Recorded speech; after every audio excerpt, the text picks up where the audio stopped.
السلام علیکم ناظرین، آج ہمارے ساتھ موجود ہے ہمارے مزمل عباس خان صاحب۔ ہم ان سے پوچھنا چاہیں گے، جب ایک گناہ گار شخص حضرت امام حسین علیہ السلام کے پاس آیا اور بولا مولا میں گناہ گار ہوں اور معصیت پر صبر بھی نہیں کر سکتا، مجھے نصیحت فرمائیں، تو اس وقت حضرت امام حسین علیہ السلام نے اسے کون سی نصیحتیں بیان فرمائیں؟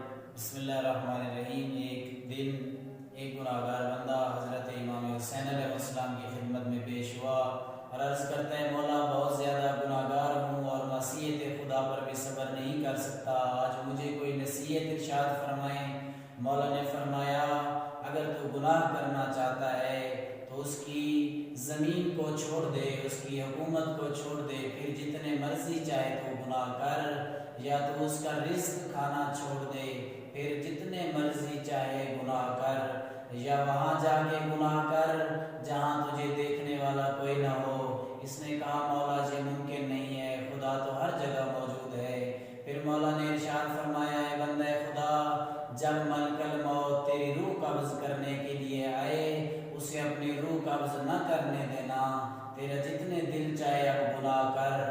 فرمایا، مولا یہ بھی ممکن نہیں۔ پھر مولا نے ارشاد فرمایا، اے بندہ خدا، جب تجھے دروغ جہنم کی طرف لے کر جا رہا ہو تو اس وقت نہ جانا جہنم کی طرف، اور انہیں منع کر دینا کہ میں جہنم کی طرف نہیں جانا چاہتا۔ فرمایا، اس نے کہا، مولا یہ بھی ممکن نہیں۔ تو پھر مولا نے کہا، جب تو ان 5 کاموں میں سے ایک بھی نہیں کر سکتا تو پھر گناہوں کو چھوڑ دے۔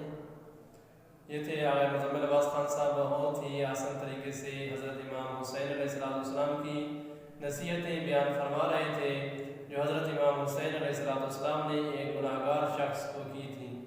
تو ہمیں بھی چاہیے کہ ہم سیرت معصومین علیہ السلام پر عمل کریں، اور خداوند متعال سے دعا ہے کہ خداوند متعال ہمیں سیرت معصومین علیہ السلام پر عمل کرنے کی توفیق عطا فرمائے۔